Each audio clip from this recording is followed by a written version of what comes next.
Hello, everyone. My name is Brooke Wilcox. I'm a senior at Kansas State University, and today the research that I will be presenting to you is called The Effects of Masculine Honor Beliefs and Social Vigilantism on Perceptions of COVID-19 Pandemic Behaviors and Confrontations. So let's get right into it. In May of 2020, a man named Calvin Munnerlin was working as a security guard at a family Dollar Tree in Genesee County, Michigan, when he asked a female customer that walked in named Charmel Lash-Teague to put a face mask on. While they were arguing, Charmel, the woman, spit in Calvin, the worker's face, and did not want to wear the mask, was very verbal about that. And Calvin told her that if she would not put it on, she had to leave, which then she was kicked out. She returned to the store with her grown son and her husband, which the son then shot Calvin fatally, and he died. Unfortunately, these pandemic-based confrontations are happening often now. They are frequently a product of this COVID-19 pandemic behavior. And this is a new field of literature, so it's super important.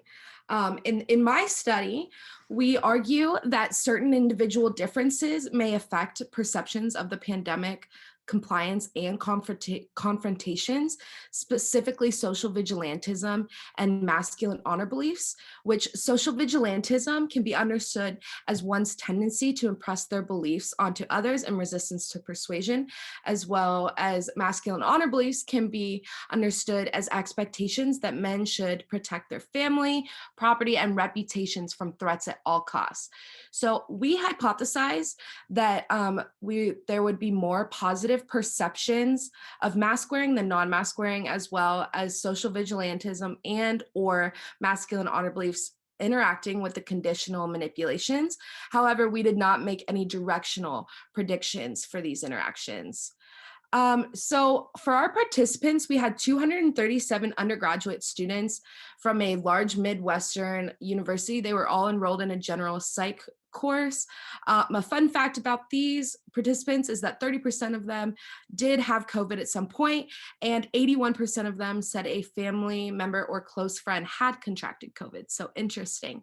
For our materials, we used a 35-item masculine honor belief scale and a 14-item social vigilantism scale, as well as our vignettes and the items with those. Our vignettes described a man named Alex. He was shopping at a grocery store, and we used a 2x2 design to manipulate whether or not Alex was wearing a mask while shopping, while he was confronted for either wearing or not wearing the mask. And then we manipulated, excuse me, whether or not he responded vocally to the confrontation to stand up for himself or if he walked away. So the procedure we did is where these participants all came in, they completed their study via Qualtrics, so it could be done at home.